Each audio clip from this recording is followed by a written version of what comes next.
Bonsoir à tous, très ravi de vous retrouver sur True TV, la télévision interactive. Bienvenue à Sport 3, on se retrouve encore ce lundi pour parler encore de sport. Et bien sûr, comme je l'ai dit, vous êtes à Sport 3, l'émission qui vous donne l'actualité sportive de toute la semaine. Au programme, la 6e journée du Face au foot, jouée au cours de ce week-end. Dans l'ensemble, 7 buts ont été marqués au total. Une journée qui n'a pas été du tout prolifique en but. Donc une journée, on va dire, qui a été avare en but. On en parlera dans cette émission avec des résumés de matchs et bien sûr avec nos journalistes et chroniqueurs. À ma droite, Ibé Cabré, bonsoir. Bonsoir à vous, Assami, bonsoir à tous les téléspectateurs de True TV. Ouais. Pourquoi vous riez, Ibé? Alors non, mais je ris simplement parce que après la présentation, vous allez montrer certaines personnes qui se revendiquaient être ceux à avoir le monopole de la cravate. Ah. Et ils se retrouvent noyés donc je suis allé les chercher sur leur terrain. D'accord, on verra ce que ça va donner dans cette émission. Il était terrassé.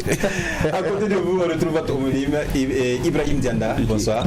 Bonsoir Samy, bonsoir à tous les téléspectateurs. Ravi d'être là. Oui. Voilà. Ravi de vous retrouver également. Merci. Ibrahim Dianda. Adama Salambere, toujours à ma gauche. Bonsoir. Bonsoir à Samy, bonsoir à mon ami d'en face qui pense qu'il m'a terrassé. En fait, je suis en train de mettre en valeur les habits traditionnels. Le talent de nos stylistes, parce que là, vous voyez, c'est du 100% à burkinabé. Donc voilà, il faut souvent faire un clin d'œil à nos stylistes. Merci pour cela, Salambere. Issaka Ilboudo, bonsoir. Bonsoir. Comment vous allez? Oui, je vais très bien. Je regarde. On laisse les éléphants se battre.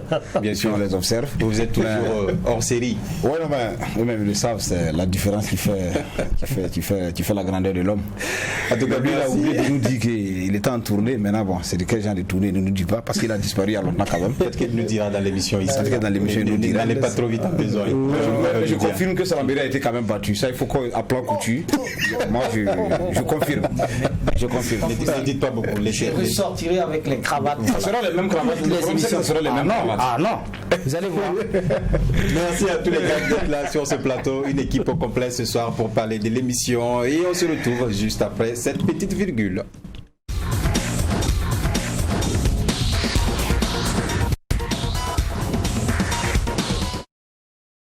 Sixième journée du Face au foot jouée au cours de ce week-end. On démarre avec la rencontre Salitas Kozaf, un match qui en tout cas a été de très belle envergure puisque ces deux équipes étaient en tout cas à la recherche de points pour mieux se placer au niveau du classement. Vous allez voir la première action de Salitas avec Boissy Olivier qui un centrin qui se transforme à une occasion de but. Oui, le bulldozer de cette équipe de Salitas, Olivier Boissy, qui en tout cas malgré la distance n'a pas hésité à envoyer ce ballon, et cette intervention du gardien de Kozaf a permis de sauver les meilleurs. Oui, et Kozaf à la riposte qui va aller attaquer, et là une frappe repoussée, et on va voir Arsène Ouedraogo pour la reprise. Issaka marquer le but de l'ouverture de la marque. Oui, c'est la marque des grandes équipes, parce que on constate que dès qu'il récupère le ballon, il va frapper automatiquement l'attaquant, il va se sentir, voilà, il faut aller jusqu'au bout de l'action. Oui. Voilà, sur un autre attaquant, il va attendre, il va se dire que le gardien va récupérer, et là il allait jusqu'au bout. C'est ça, il faut sentir vraiment les actions. Bien joué donc de Arsène Ouedraogo. En seconde période, on va voir ce coup franc de Michel et Ismaël Zagré aux aguets qui est toujours à côté pour égaliser ce but. Salamé. Oui, ben moi j'étais en train d'accuser un peu la passivité défensive de Salitas, parce que j'ai vu Herman Nikema qui marchait pendant que l'attaquant de Salitas a déclenché sa frappe, et le second attaquant a poursuivi l'action parce qu'il sait qu'il peut avoir rebond, et dans ce cas de figure c'est celui qui devance le ballon, qui gagne le ballon, qui gagne égalisation. Et voilà. Kozaf qui va lutter aussi pour cette dernière occasion, mais un tir bien capté par le portier, donc un score final de 0 but partout. Ibrahim Dianda, pour vous cette rencontre, un but partout. J'ai dit 0 but partout. Un but partout. Autant pour moi. Voilà, un but partout. Ibrahim Dianda, vous avez suivi le résumé du match. Vous avez senti en tout cas que ces deux équipes en tout cas étaient venues pour chercher les 3 points. Naturellement, comme ce sont deux équipes, donc quand on sait que ce sont deux équipes tapivéristes donc de la première journée, donc à partir de ce moment, on sait que des centres de formation également au départ, le beau football est là, l'engagement y est. Même si on sent qu'ici Kozaf a beaucoup plus été plus dynamique que Salitas ici. Parce que on regarde un peu plus dans la façon même de courir sur les ballons, ils étaient beaucoup plus entreprenants, que les joueurs du Salitas qui jouaient beaucoup plus à l'aise. Mais sur la première occasion, je ne dirais pas que c'est une faute de main du gardien, mais une mauvaise appréciation plutôt, quand tu sais que ces genres de coups de tir, ça va venir, et en remettant peut-être le ballon au point de pénalty, c'est donc pour donner, c'était le pain béni donc pour l'attaquant qui suivait. Est-ce que ici, IB, le gardien avait autre choix que de repousser ce ballon puisqu'il ne pouvait pas le capter? Non, il y a eu un petit rebond, mais je pense qu'il y a quand même cette possibilité de pousser le ballon, pas le mettre dans l'axe, mais peut-être sur le côté. Mais il a manqué ce réflexe-là. Mais moi, je voulais déjà saluer son réveil parce qu'il a manqué de concentration en première partie quand j'ai suivi quelques matchs de Salitas. Mais le gardien a souvent manqué donc de concentration, et notamment sur ce but. C'était un problème de concentration à mon sens. J'ai été très ravi de le voir sortir, donc cette belle parade et cet arrêt lorsque Bamouri Traoré a tenté une dernière frappe. Donc il a bien capté, vous avez senti quand même qu'il y a eu il est revenu dans les matchs et il a bien aidé donc les siens, et c'est tout ce qu'on demande. Maintenant Salitas pour le reste de la saison, je pense que c'est un gardien sur lequel ils pourront compter. Oui, et Salitas qui a encaissé ce premier but, un but qui est venu depuis le rang central, et Isaka, et les défenseurs ici, ils sont un peu, on doit blâmer un peu ces attaquants-là. Blâmer qui? Ces défenseurs plutôt. Non, pas seulement les défenseurs. De toute façon, la construction d'un but passe forcément de quelque part. Donc, c'est que la récupération du ballon, et vous constaterez que ils ont joué dans une, je dirais, dans une attaque rapide, pas une attaque placée, mais une attaque rapide, parce qu'ils récupèrent le ballon dans le rang central. Ils jouent très vite. Il y a un ballon qui a été contré aux abords de la surface de réparation. Il gagne son duel, il frappe. Bon, le gardien, qu'est-ce qu'il pouvait faire? Il fait la manchette, mais c'était un peu trop compliqué parce que au regard de sa position, il ne pouvait pas pousser le ballon pour le mettre à l'extérieur. Donc évidemment, son intervention, c'était juste pour faire revenir le ballon. Maintenant, ce qui était important, c'est qu'il fallait un sentinelle pour pouvoir l'aider et dégager. Sinon, il a fait le geste utile. C'est à partir de là que sa sauver défense, le tir d'abord. Sauver le tir, et sa défense devait être là pour supplier. Maintenant, quand vous constatez entre la frappe et le départ de l'attaquant, les autres défenseurs n'ont pas suivi l'action. Parce que l'attaquant a toujours continué, et dans sa tête, il se dit, si la frappe arrive au gardien, la seule possibilité, les deux options qu'il a, soit il capte le ballon, soit il le relâche. Et c'est la deuxième option qui a été faite. Il était là, il a poussé. Donc c'était vraiment très bien joué. Quand j'ai regardé un peu l'action pour la deuxième fois, j'ai vu que l'erreur est venue beaucoup plus de Ismaël Zagré, parce que c'est lui qui était monté, qui est resté au milieu, qui a couru dans tous les sens, qui allait même mélanger un peu le dispositif que l'autre défenseur faisait. Il a couru vers le ballon au lieu plutôt de vouloir donc se replacer. Il a couru dans tous les sens. On peut peut-être prévoir l'action. Vous allez voir, il a couru dans tous les sens, et à partir de ce moment, l'autre défenseur ne pouvait plus rien faire, et malheureusement ici donc ils étaient deux, c'était un 2 contre 1 à la limite quand l'attaquant tirait. Donc, c'est plutôt les deux actions qui ont vraiment fauté, parce que là sur le départ de la frappe, pouvait peut-être, on pouvait mettre le pied pourquoi pas contrer. Maintenant que la frappe est partie et que Herman Nikema, qui était plus proche du gardien et du ballon, n'arrive pas à aller secourir le portier, c'est là le problème. Et sinon, bon, je crois que l'erreur est un peu du côté des actions. Mais de toute façon, cela n'enlève absolument rien à la qualité qu'a montré cette équipe de COSAF, quand même que vers la fin, elle a été quand même plus ou moins mise à rude épreuve, parce qu'il faut reconnaître que cette équipe de Salitas, c'est un peu comme un moteur à diesel qui monte au fil du temps. Et au début, ils ont vraiment regardé œil dans œil cette équipe de Salitas, sachant que Salitas venait pour pouvoir au moins gagner et puis prendre la première place. Donc, ils étaient venus en bloc, mais ils se sont rendus compte qu'en face, il y avait du loup, il y avait du répondant, mais reconnaissant que vers la fin, Salitas a failli quand même planquer le deuxième but, parce qu'on a vu qu'ils ont mis, ils ont imprimé au moment où l'autre équipe avait commencé un peu à baisser de régime. D'accord, voilà, match nul donc d'un but partout entre ces deux formations. On va écouter Ladi Koulibaly, l'entraîneur de Salitas. Bon, le problème de Salitas, c'est pas, je crois qu'il n'y a pas de problème. C'est un match de football, c'est arrivé. Donc on le prend avec philosophie, on essaie de corriger. On aimerait quand même prendre la tête ce soir, mais les dieux du football ne nous a pas souri. Bon, je crois que rien n'est gâté. On a la possibilité toujours d'aller de l'avant. Donc moi je me dis que je tire la leçon ce soir par rapport à ce match. Bon, on va toujours travailler et pouvoir engranger des points encore. Mais on était venu pour ça. comme je l'ai dit, on était venu pour les 3 points, mais malheureusement, à défaut des 3 points, on prend 1 point. Je me dis que c'est déjà pas mal. Si on avait perdu, c'était pire que ça. Un match nul, c'est déjà bon. Ça nous rapproche toujours du premier. C'est toujours 1 point d'écart. Donc je me dis, le championnat est très long.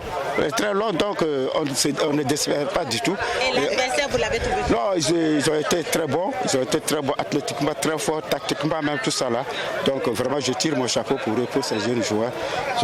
Ils ont été combatifs. Et ça aussi, ça fait partie du football. Ça nous permet aussi, le championnat, de donner vraiment beaucoup de fierté en ce moment. Quelles sont les leçons que vous tirez ce soir? Non, les leçons qu'on tire ce soir, je crois que au début, le joueur croyait qu'on allait gagner. Mais malheureusement, quand on a pris le but, maintenant ils étaient paniqués.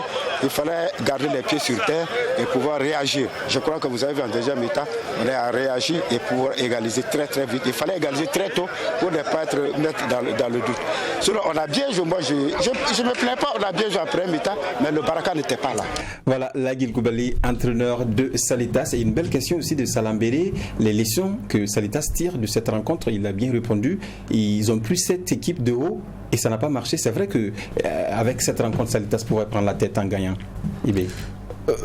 Non, mais je pense que c'est aussi intéressant d'aller prudemment, lentement mais sûrement, parce que vous vous rendez compte que c'est pas une course de vitesse, mais c'est une course d'endurance. Et Salitas le fait si bien. C'est vrai qu'il manque quand même une bonne opportunité de prendre la tête, surtout que l'histoire en premier match face à l'AS Douanes n'avait pas gagné. Donc ils avaient quand même la possibilité donc de prendre la tête du championnat. Mais en face, vous avez quand même une équipe volontariste de COSAF, qui depuis son match 12XL face au RCK n'a pas cessé donc de surprendre dans ce championnat-là. Et là, ce qu'ils ont pu démontrer face à Salitas, et j'ai envie de dire ce que les deux équipes ont pu montrer aux yeux du public sportif, c'était quand même une démonstration supersonique. Et moi, j'ai vraiment aimé. D'accord. Maintenant, Salitas, si il arrive quand même qu'ils n'ont quand même pas pu tirer des leçons, ils se rendent compte que COSAF, c'est quand même une équipe qui se révèle être véritablement très dangereuse en ce début du championnat. Je pense que c'est une erreur d'appréciation de la part du coach et de son staff technique dans l'ensemble. Mais je pense que COSAF, c'est une équipe, même si elle ne sera pas championne, je ne mise pas une pièce maîtresse parce que de par le passé, elle a quand même joué. Je me souviens encore de la saison 2016 avec Yacouba Mando et les restes de Nasser Lawali, et même en début de saison de l'an dernier. Elle avait quand même montré cette prestation, et cette année encore c'est une équipe qui veut jouer les troubles faits, et en tout cas elle le fait si bien à ce début de championnat. Oui, justement, Issaka, comment vous trouvez cette équipe de COSAF cette année qui est vraiment intenable? Oui, un début de saison assez intéressant avec un très beau jeu, des jeunes très enthousiasmés qui sont, on peut le dire, un peu insolents de talent, parce que la pression n'y est pas. Parce qu'il faut aussi comprendre que c'est une question d'objectif et d'objectif en début de championnat. C'est sûr que c'est une équipe qui n'a pas forcément besoin d'être champion, mais elle a besoin d'être peut-être dans le second étage quand même des équipes les mieux peut-être l'outil, peut-être la 5e, la 6e, la 7e place.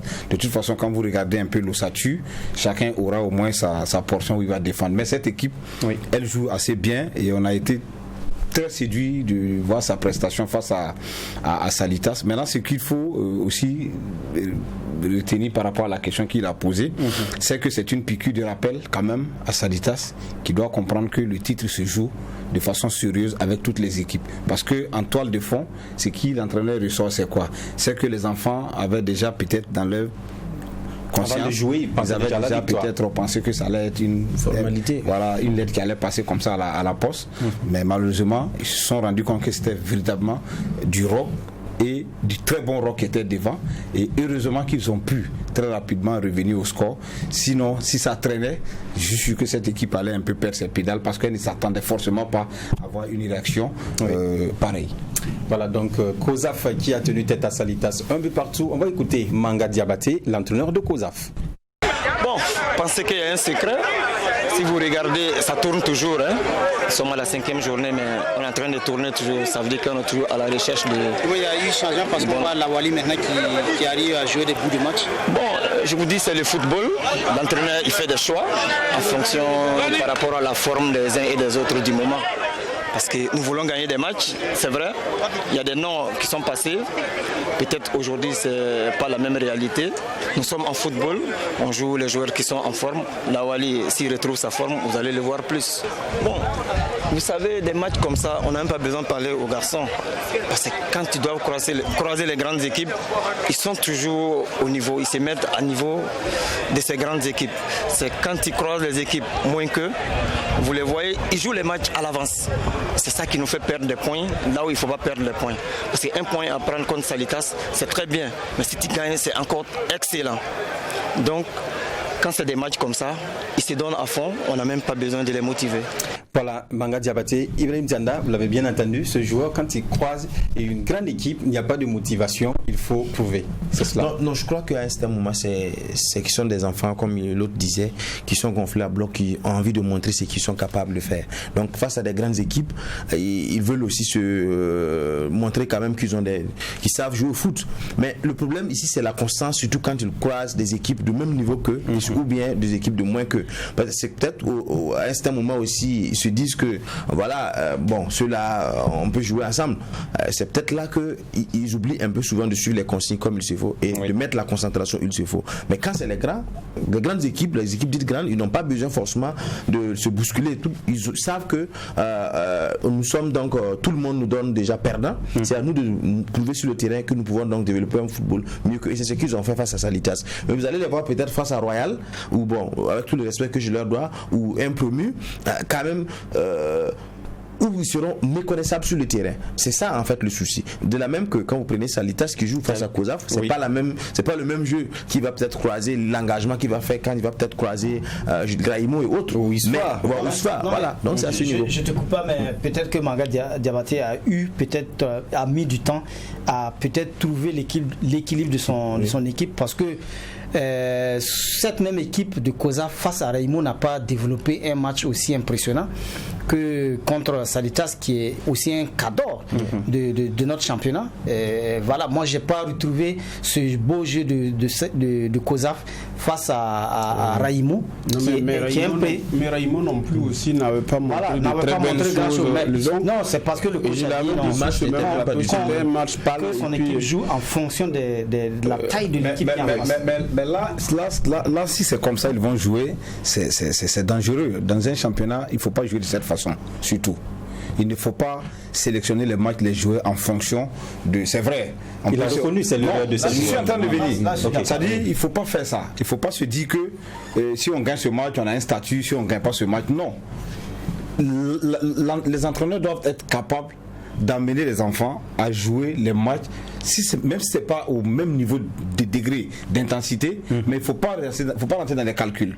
Pour dire aujourd'hui on joue contre Salitas, ok, les projecteurs sont sur nous si on gagne, demain on joue contre la SEC, on baisse les bras, après demain on joue contre USFA, on va au charbon. Non, une équipe ne se construit pas de cette façon. C'est une continuité, il faut préparer des gagneurs de demain. Et quand vous n'arrivez pas à inculquer ces valeurs-là, automatiquement vous allez tomber dans quoi? Dans la lassitude, et puis à un moment donné, c'est du ping-pong et puis on n'avance pas. Donc il faut se dire que vous devez jouer les matchs. C'est vrai, on ne peut pas faire des belles performances à chaque fois. Mais il ne faut pas se mettre dans la tête que parce que je joue comme IB, je dois être vraiment en XXL, demain je suis en L, ça c'est pas bon. Oui, surtout que c'est 4 équipes qui doivent repartir en 2e division l'année prochaine. Voilà donc.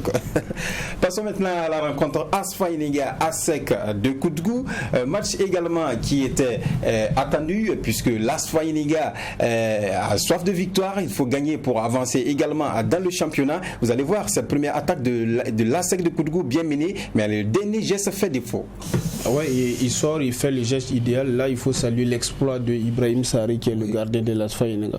Oui, et sur cette action, vous allez voir Newton Adebayo, lui seul qui enlève 3 joueurs avant de déclencher une frappe qui termine dans les filets. Ibrahim Dianda. Ah ouais, ça c'est majestique. C'est du Adebayo, je crois que c'est pour l'instant c'est le plus beau but que je vois donc de ce championnat. Donc je pense que c'est tout bénéfice, c'est à féliciter. Oui. Mais je crois que il y a beaucoup aussi à revoir du côté de la SEC. Oui, Isaka, regardez comment les défenseurs sont passés. Passement des jambes, il déséquilibre la défense, il rentre à l'intérieur comme on le dit. Voilà, il est rentré à l'intérieur et la frappe croisée, pas au premier, pas au deuxième, au premier poteau. Donc c'est... En termes de technique et de qualité, il n'y a rien à dire. Parce qu'il était le seul pratiquement qui croyait à ce qu'il voulait faire. Voilà. Parce que là, il rentre dans un festival de dribbles. Et il élimine 3-4 adversaires. Il rentre d'abord à l'intérieur. Et quand tu rentres à l'intérieur, généralement, les gardiens pensent que vous allez amener le ballon. Le ballon. Et là, il le surprend au premier poteau.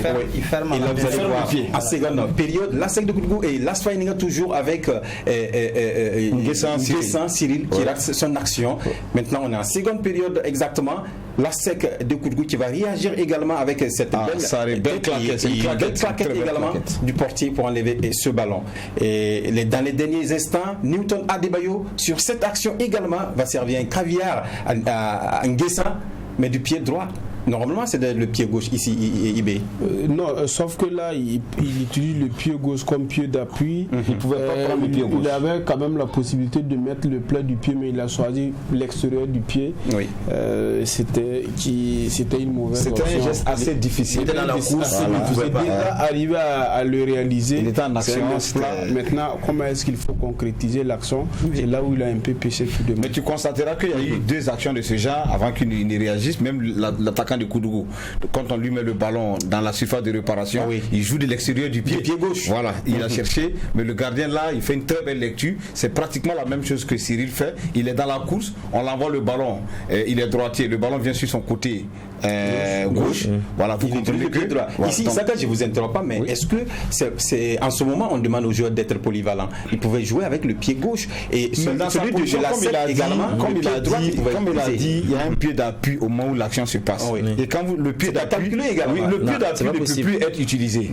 Voilà, le pied d'appui de Cyril ici, c'était le pied gauche. Donc c'est le droit forcément. Et comme il est intelligent, il ne peut pas ouvrir le pied parce qu'une balle qui vient quand si tu ouvres le pied, tu ne peux pas fonctionner, c'est un claquage. Donc c'est l'extérieur. C'était le geste juste. Seulement le gardien était bon. Ça dépend de son déplacement du ballon. Parce que là, c'est comme le sauteur, le triple sauteur ou celui-là qui saute en longueur. Il prend un départ assez intéressant pour pouvoir trouver son pied d'appui. Voilà, pour trouver son pied d'appui. Parce que là, il pouvait choisir de faire une course pour pouvoir avoir un pied d'appui gauche et droite pour avoir le pied gauche, puis frapper avec. On a vu des occasions comme ça où le ballon. On ralentit sa course. Dès que le ballon arrive sur le pied gauche, il frappe, il enchaîne avec une frappe. Oui, mais dans ce cas de Cyril, c'était difficile parce que Cyril pouvait seulement frapper avec le pied droit. Seulement et si la réalisation va nous aider avec cette occasion là, continuer à rater le ballon. Voilà, il allait le rater. Seulement c'est de peut-être jouer à s'il avait tenté d'autres options, soit c'était pour le défenseur. Voilà, regardez.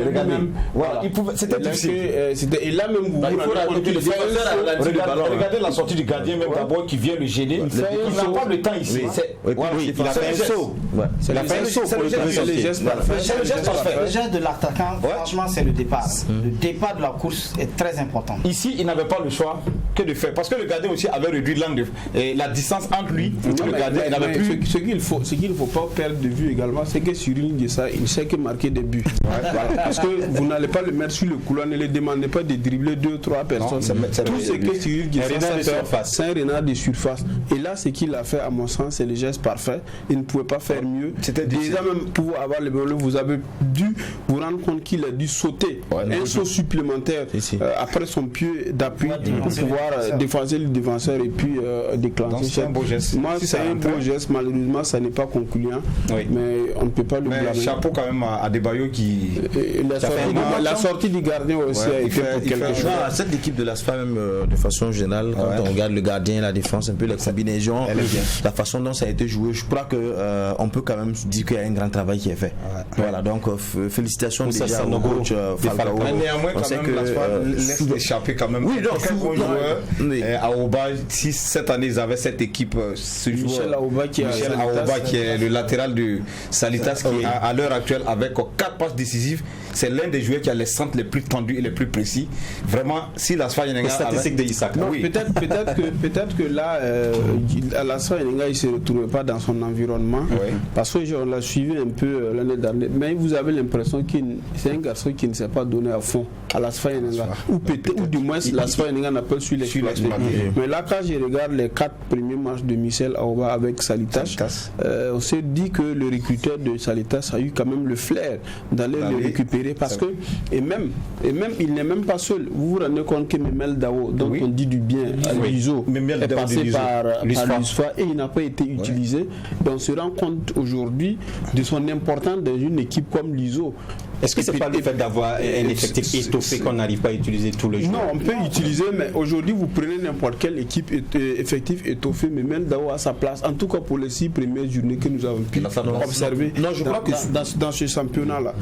Et là, c'est même dans l'histoire, lorsque vous interrogez l'histoire des équipes, vous vous rendez compte qu'il y a quand même des garçons qui ont pu écouler et ça dépend de la confiance que l'entraîneur lui donne, et ça dépend également aussi de l'environnement dans lequel il va évoluer.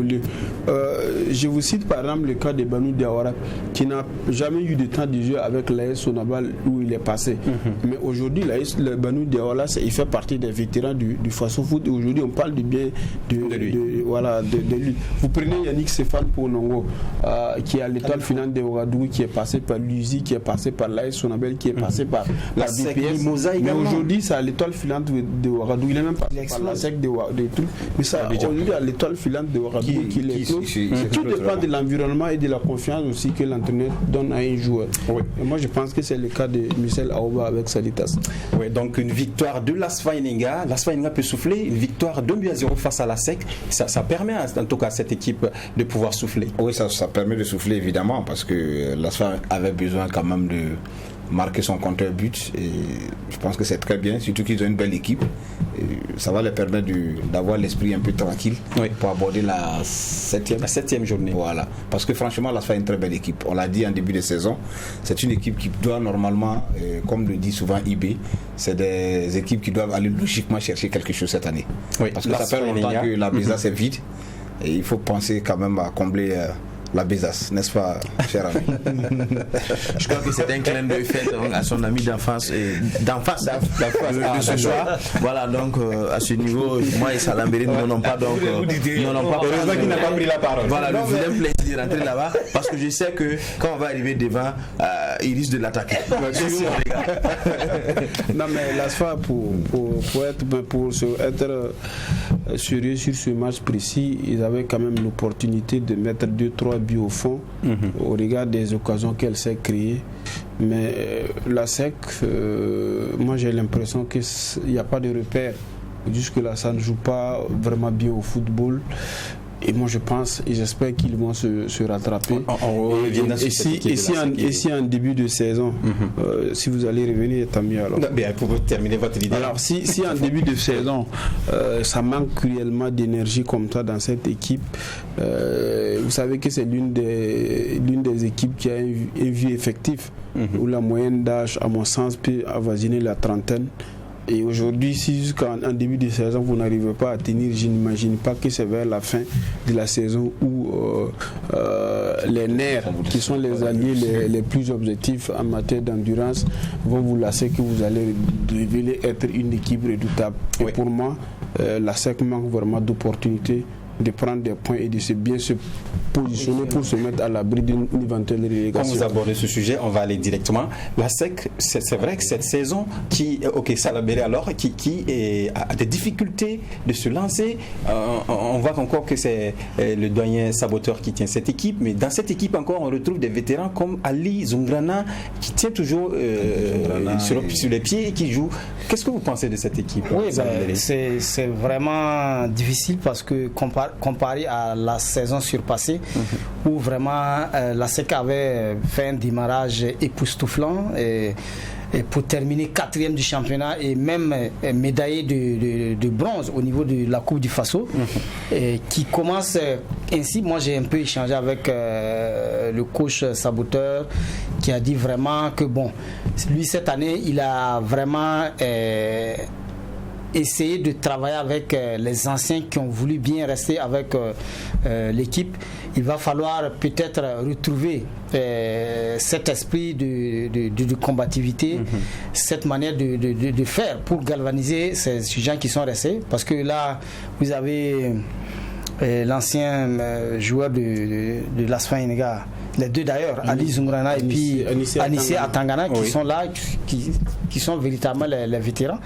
Si vous suivez un peu les actions de Anissé Atangana, moi ça me laisse vraiment à désirer, parce qu'il y a de ces ballons où vraiment quand on est dernier défenseur, on ne s'amuse pas avec. Et bon, le comportement en tout cas pour le moment ça ne tient pas la route.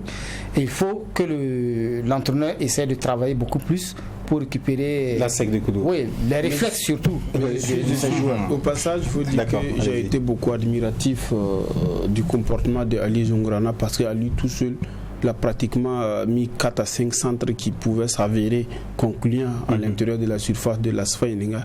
Malheureusement, ces attaquants n'ont pas été adroits. On parle de la vieillesse de cette équipe, mais il faut aussi noter la présence effective et l'engagement, le dévouement. Il a été ovationné à la fin du match. Il a été ovationné à la fin du match. 90 minutes, il faut le signaler. Non, je crois que c'est un manque d'équilibre aussi entre certains segments de l'équipe.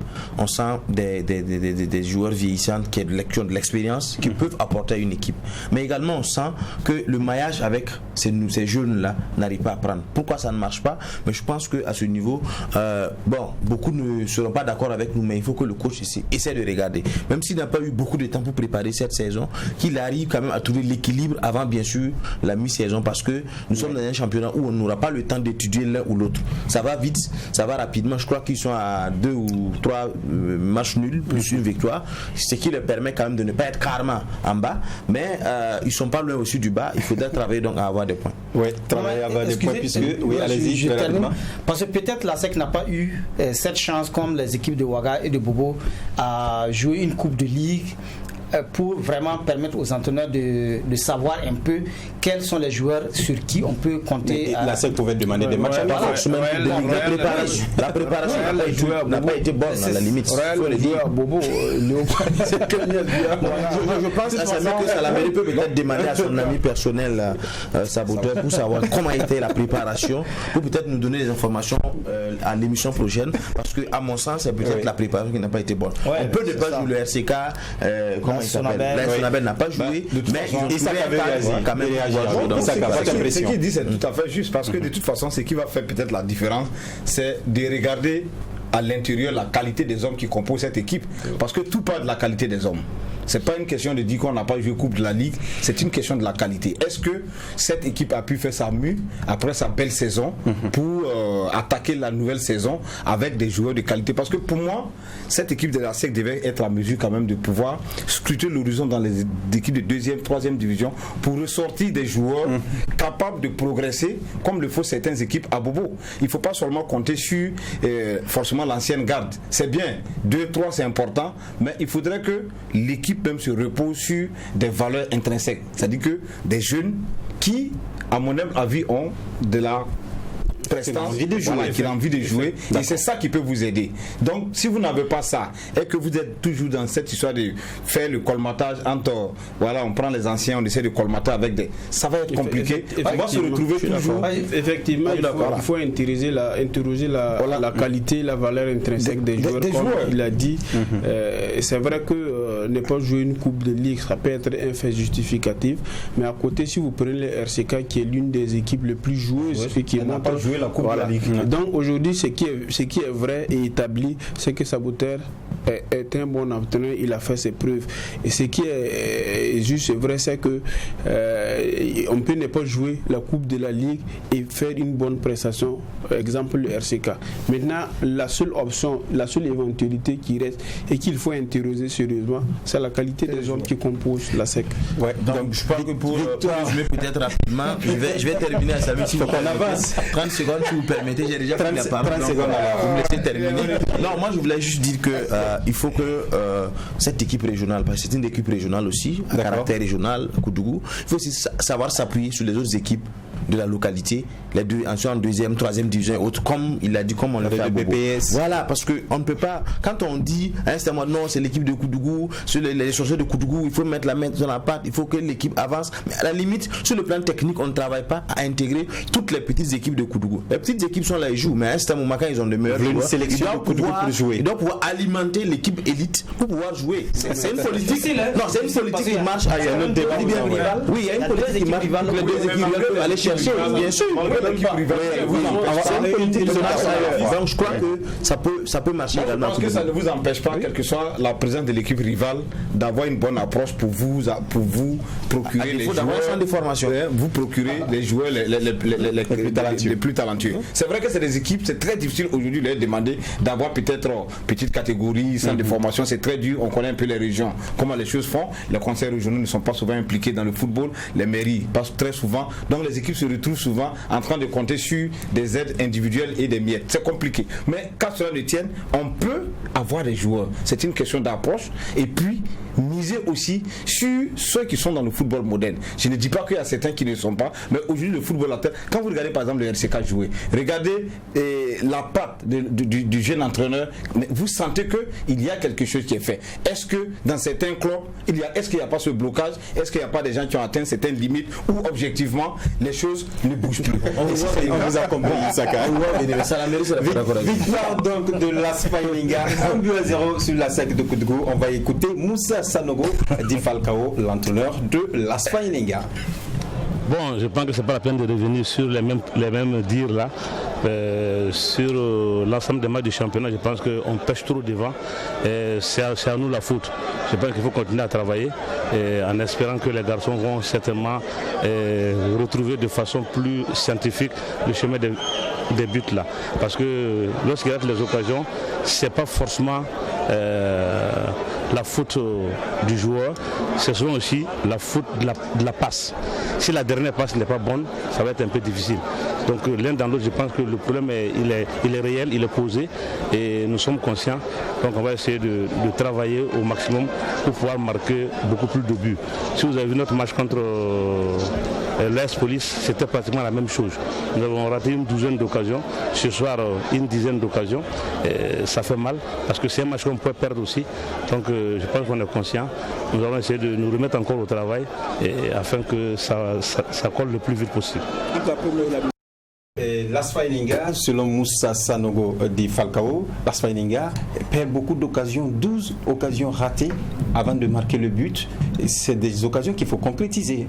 Parce que après ça va pas pardonner. Oui, c'est bien sûr ça. Quand on voit l'évolution de l'Aspaïninga, on sent qu'il y a quelques retouches quand même qu'il faut faire. Parce que l'entraîneur disait que bon, lui il a même été recruté un peu en retard. Il a changé plus de 50% de son effectif. Il y a une certaine organisation qu'il faut peut-être repenser en sachant véritablement utiliser les hommes à la place qu'il faut. Parce que on sent également qu'il cherche véritablement son équipe type. Parce que souvent, vous voyez Cyril Nguessan, sur le banc. Souvent sur le même banc, souvent titulaire. Sur le banc. Voilà. Même s'il est en première période. Ça veut dire qu'il est en train peut-être d'essayer quelque chose et que bon voilà, on espère qu'à la longue, parce qu'on sent que le jeu également est bien. Maintenant, il reste à véritablement concrétiser pour faire avancer les choses. Oui, on va écouter à présent Drissa Malo, dit saboteur, l'entraîneur de la SEC de Koudougou. C'est notre faute. C'est notre faute. La défaite est notre faute. Parce que dès la première mi-temps, c'est nous qui avons laissé le but rentrer. Puisque les milieux récupérateurs, lorsque l'adversaire vient avec le ballon, on monte sur les porteurs du ballon pour exercer le pressing. Et ils sont restés statiques pour regarder le gars progresser avec le ballon. Donc quand il a frappé, le gardien était masqué. Oui, ça aussi c'est vrai, c'est un manque d'inefficacité parce que au niveau de l'attaque, on n'arrive pas à marquer nos occasions. On a eu des occasions, depuis la première mi-temps, comme deuxième mi-temps, on n'a pas pu concrétiser. C'est-à-dire c'est manque d'efficacité, effectivement. Bandé, le rôle qu'on lui a assigné, il n'a pas joué ce rôle-là. On peut dire même le but qu'on prend, en quelque sorte, c'était sa faute. Parce que celui qui doit se projeter, lorsque, à partir de la ligne médiane, celui qui est le premier à se projeter avant l'autre milieu, la sentinelle. Or lui il est resté collé à l'autre sentinelle. Et Tunkara, qui a une bonne capacité de maîtrise du ballon, vous avez vu qu'il savait garder le ballon, il s'est accéléré, il s'est fait des passes, il s'est conservé. Donc quand lui est rentré, ça a mené une stabilité au niveau du milieu de terrain. C'est à cause de ça. Voilà, Drissa Malo, 10 saboteurs, son équipe manque d'efficacité. Ça veut dire qu'il faut retravailler pour retrouver cette efficacité, Ibé. Oui, elle manque d'efficacité, mais surtout elle concède beaucoup d'occasions. À l'image, face à une équipe de l'Asfa Enanga qui n'a pas montré son meilleur football, je continue de le dire, mais qui est quand même parvenu à s'offrir les meilleures occasions de la partie. Oui. Et moi, mais il y a quand même quelque chose qui me gêne et je m'en voudrais de ne pas évoquer ça. C'est dans l'interview où quand même ils aident ces joueurs en pâture. Moi, généralement, de plus en plus, on se rend compte que les équipes qui gagnent, c'est les équipes où il y a une véritable complicité entre le coach et les joueurs. Et lorsque vous parlez le même langage, ça dit qu'on peut tirer les enseignements, on peut situer les responsabilités, mais ce n'est pas devant les médias. Voilà, on peut à l'interne se dire une certaine vérité, oui. Mais lorsque vous jetez les joueurs en pâture comme ça devant les médias, moi je ne pense pas que ça soit la meilleure des stratégies. Ça démotive. Ça me démotive en réalité. Oui. C'est ce que j'étais en train de dire. Je dis dans le football moderne, il y a des mécanismes qui doivent changer dans une équipe. Parce que cette communication, vous ne l'aurez jamais dans une équipe d'un certain standing organisé. Devant les médias, on ne va jamais dire que c'est tel joueur qui a fait la faute, c'est tel joueur, ça ne se fait jamais. Jamais vous l'aurez ça. Mais je suis désolé de le dire, comme il a dit, notre papa national, il a toujours cette façon de communiquer. Ça dit toujours, dans ses analyses de match, vous allez vous rendre compte qu'il va toujours dire que c'est tel qui a la faute, c'est tel qui est ceci. Non, c'est toi qui es le responsable de l'équipe. Si l'équipe ne joue pas bien, la personne qu'on doit poser la question, c'est à l'entraîneur. Parce que c'est vous qui inculquez votre philosophie de jeu. Maintenant, l'action individuelle doit maintenant aller se greffer ensemble pour donner une action collective. Mais il ne faut pas toujours avoir l'habitude de dire c'est tel joueur qui a fait, c'est tel. Il faut une faute pour qu'il y ait des buts dans un match de foot. Bien sûr. Voilà. Maintenant, on ne vient pas pour dire c'est tel, c'est tel, c'est tel. Je suis désolé. Je pense que cette communication peut, au lieu de faire grandir une équipe, peut la plomber. On va passer à télé sur cette question. On vous donne juste un truc pour avancer. Chaque entraîneur, de toute façon, a sa manière de communiquer. Il y a des entraîneurs qui jouent sur la psychologie des joueurs. On sait que Saboteur est un entraîneur qui a toujours... foot. Non. Peut-être qu'en faisant comme ça, il peut toucher l'esprit, l'intimité du joueur, ou vraiment ça peut. Il l'a fait avec la SEC et il a terminé 4e. On a connu l'esprit vraiment de gagne de Saboteur quand il s'adresse à ses joueurs. Peut-être qu'en disant comme ça va peut-être révolter le joueur qui va faire un match ici. C'est votre opinion aussi.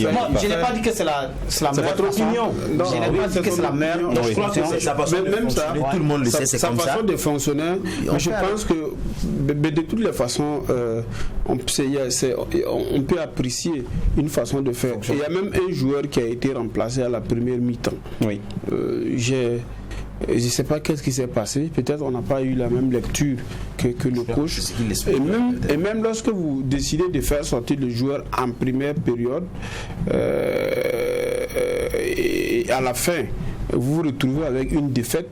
Et quelles sont les leçons que vous tirez d'un tel comportement? Non seulement vous plombez le joueur, et deuxièmement, votre équipe ne gagne pas. Et le message que vous laissez, c'est que voilà, c'est quelqu'un, un garçon sur qui je ne pourrai plus compter. Parce que lui-même, dans sa propre conscience, peut-être il va se sentir indexé et victimisé, plutôt victime par exemple de certain nombre de déboires de son équipe. Mais là, le faire sortir comme ça, si vous n'êtes pas un joueur qui a une forte mentalité, c'est difficile je pense que c'est difficile de remonter à la surface et puis être utile à son équipe. Oui, mais tout ça, c'est des façons de faire. Je ne sais pas, mais j'espère que ça va l'aider. Oui, on espère bien, Ibé, puisqu'il reste encore beaucoup de journées à jouer. Donc on espère que cette équipe de la SEC va se retrouver. Intéressons-nous à présent à la rencontre AS Sonabel Étoile Filante de Ouagadougou. C'est un match qui s'est joué au stade du 4 août. Ces deux équipes également qui, dans le championnat, se cherchent pour trouver, en tout cas cherchent leur chemin pour se replacer. Voilà une première action de Claver qui rate. Voilà. On va voir l'Étoile Filante de Ouagadougou sur cette action également, une frappe qui va être repoussée. Le centre était mieux. Un coup franc ensuite de l'Étoile Filante de Ouagadougou, mais complètement repoussé. Voilà. Non, sur la barre transversale. Mais quand même, le gardien est venu tard, trouvé que le ballon était déjà passé. Ça veut dire si la frappe était cadrée, c'était dedans. Oui, et cette suscertation encore, Claver qui va mettre son pied, qui va rater également. Et sur Santa, le meilleur buteur Mohamed Ouattara, une tête croisée complètement qui passe au-dessus de la barre transversale. Sur cette action, vous allez voir l'Étoile Filante de Ouagadougou qui est passé de près de marquer ce but. Malheureusement, le défenseur est arrivé au bon moment pour enlever le ballon. Regardez sur cette image comment l'entraîneur de l'EFO va s'énerver parce qu'il pensait déjà au but. Oui, tout le monde, même nous ici quand même, on a vu pratiquement. Moi-même j'ai vu. Voilà, on a vu pratiquement. Non, je crois que Yannick Pornogo était sur d'autres cieux avec la VAR et autres. Peut-être qu'on pouvait trouver quelque chose. Mais bon, il faut peut-être apprécier aussi. Peut-être qu'il faut revoir. Jusque là, moi je ne suis pas convaincu que la balle a parce que depuis la tribune, on a quand même vu la balle traîner et même le coach Sampo, difficile, qui était aussi suffisamment loin, lui également avait vu la balle traverser la ligne. On va regarder. Mais c'était quand même une ultime occasion. Franchement, de notre place, on peut arriver en tout cas sur la ligne. C'est difficile. Maintenant, c'est à jamber ou pas. C'est difficile. Pour qu'un but soit validé, il faut que le ballon franchisse totalement la ligne de but avant que. Alors que je vois que le défenseur. C'est pas totalement. Non, c'est totalement. Non, mais en ce moment, on parle de but lorsque c'est totalement franchi. Vous ne parlez pas de but validé. Il n'y a pas de. Oui, mais voilà, je vais dire. On parle de but validé lorsque ça traverse. Ça pas la définition. Si la balle franchit totalement la ligne de but. C'est ça on appelle but. Si la balle franchit, on ne parle pas de but. Si la balle est française, parlez sur français, le nom de la si la balle franchit partiellement, également, c'est un but. Puisque si c'est l'autre moitié du ballon, ça n'existe pas. La balle doit entièrement franchir totalement la ligne. Il y a but selon la loi qui définit, j'ai envie de dire, cette action-là, ce fait de jeu-là. Il y a but lorsque la balle franchit entièrement la ligne de but et sans qu'il y ait une faute préalable au départ donc de l'action. En ce moment, on trouve sur cette action une faute préalable qui entasse. Mais lorsque ça ne traverse pas complètement les lignes, vous ne pouvez pas parler de but. D'accord. Donc c'est pas un but. Match nul donc entre ces deux formations, 0 but partout. On va écouter Amadou Sampo, l'entraîneur de l'Étoile Filante de Ouagadougou. Pour dire bon apprendre. Je pense que chaque équipe a géré sa mi-temps. En première mi-temps, on n'était pas là. Moi, je pense que c'était un problème mental encore et puis manque de confiance. Je croyais qu'après les 3-0, la confiance allait se réinstaller. Mais on était face à une équipe qui est bien lotie mentalement que nous. Voilà, donc ils ont su réellement négocier l'entrée. Et jusqu'à la deuxième mi-temps où on est rentré dans les vestiaires, il fallait revenir vite. Voilà, donc on a su remobiliser les jeunes et puis les repositionner. Parce que quand on regarde le latéral gauche et l'ailier gauche, c'est des enfants de 2002-2003. Et c'est un peu compliqué. Voilà, ça va venir, mais il faut que nous souffrons un peu. Voilà, en deuxième mi-temps, ils ont compris réellement qu'ils ont l'air moisi. Et on a été dominateur, il faut le dire. Et on s'est créé beaucoup d'occasions, il faut dire. Et courage aussi à l'adversaire qui à chaque fois il sort le ballon sur la ligne de but. Et notre dernière occasion aussi, il faut lui dire que chaque fois je travaille devant le but. Et même Latte, le numéro 11, il a l'habitude de rater toutes les occasions. La fois passée, vous avez vu, il a eu même quand vide, il a mis dehors. Donc je pense que je ne sais pas à quel moment maintenant je vais trouver la solution de ce jeune homme qui crée des occasions et qui n'arrive pas à les mettre au fond. Peut-être qu'il n'a pas encore compris aussi la notion des 3 points et la notion aussi d'avoir l'argent de mettre dans les poches. Donc je pense qu'il va falloir réellement que je tape là-dessus, fort même. Voilà, Amadou Sampo, l'entraîneur de l'Étoile Filante de Ouagadougou. On va écouter en même temps Mahamadi Bagué, l'entraîneur de l'AS Sonabel. Le scénario final, je ne sais pas trop. On avait la conviction qu'on pouvait gagner, mais on savait que le match, d'abord, du point de vue de l'intensité, on savait que ça allait être un match très intense parce que les matchs nocturnes, les jeunes se sentent bien dans leur peau. Et vous avez remarqué que la plupart des matchs nocturnes, en tout cas, parfois, le spectacle est beau. Voilà, mais on s'attendait à ça, on savait l'intensité. Les Faux avaient gagné 3, donc on savait qu'ils avaient un petit regain de confiance. Ces 4 août, on ne peut pas ne pas concéder des occasions de but. Nous, on a tablé sur notre capacité de marquer. On a eu des situations, parfois des occasions. On n'a pas su scorer. Et eux aussi, ils ont eu des occasions de but. Je pense que vers la fin, le nul est mérité de part et d'autre. Voilà, parce qu'il y avait vraiment de l'intensité, il y avait du jeu. Ben, on n'a pas su marquer. Les moindres occasions qu'on a eues, on n'a pas su marquer. On savait que ce match allait se jouer sur l'efficacité.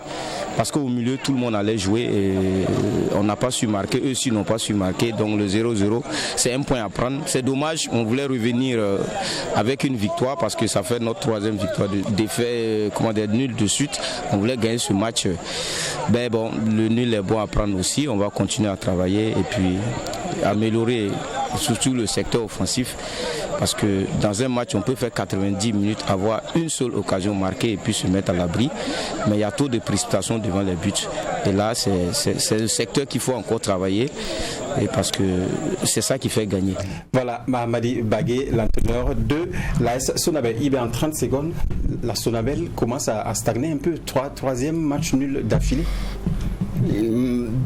Sauf qu'elle avait déjà fait le paquet avant donc de concéder ces 3 matchs nuls. Lui, il avait déjà parlé de plombée lors de l'émission passée. Nous n'étions pas d'accord. Et là encore, l'adversaire s'appelait l'Étoile filante de Ouagadougou. Ce n'était pas du pain béni. Et quand on sait que l'Étoile filante de Ouagadougou se bat de toutes ses forces pour pouvoir revenir occuper le rang qui est le sien. Mais quand cela ne tienne, c'était vraiment un match pas aussi beau comme celui de Salitas, truc mais qui a eu le mérite quand même d'attirer l'attention du public, surtout en seconde période, où les garçons se sont lâchés des occasions nettes de but de part et d'autre. Et moi je pense que dans l'ensemble c'était quand même un match qui peut avoir la moyenne. D'accord, voilà. On va voir l'ensemble des résultats de cette 6e journée. L'USFA qui fait match nul avec l'AS Douane, 0 but partout. Match nul entre Salitas et Cosaf, 1 but partout. 0-0 entre Raimo Majestic. L'ASFB partage la part en deux avec l'AS Police, 1 but partout également. Score nul et vierge entre le RCB et l'USO. La Sonabel et Faux, même score. 1-0 pour l'Asfaïninga face à la SEC de Koutgou. Le RCK est allé à Bobo du Lasso battre vitesse 1-0. Et Léopard de Saint-Camille également qui bat Royal 2-0. Et le classement après cette 6e journée, l'USFA reste en tête avec 14 points, suivi de Salitas 13 points, 11 points pour l'USO, 10 points pour Sonabel et AS Douane, 9 points pour l'AS Police et Raimo FC, 8 points pour le RCB et l'ASFA Nyelinga. Sur l'autre partie du tableau, en 10e position, le RCK a 7 points, et suivi de l'ASFB avec 6 points, ainsi que Léopard de Saint-Camille, ASEC de Koutgou 5 points, tout comme Étoile filante de Ouagadougou, excusez-nous, sur ce tableau. Voilà, et Majestic qui a 4 points, et carrément au bas du tableau, on aura Vitesse FC 3 points et Royal FC également 3 points. Isaka, sur ce tableau, on voit également que Léopard de Saint-Camille sort de la zone rouge pour se remettre au milieu avec leur victoire de 2-0. Oui, avec un très bon voyage qu'ils ont effectué à Bobo, 2-0 face à une équipe très maladive, hein, et cette équipe du Royal qui prend l'eau de toutes parts.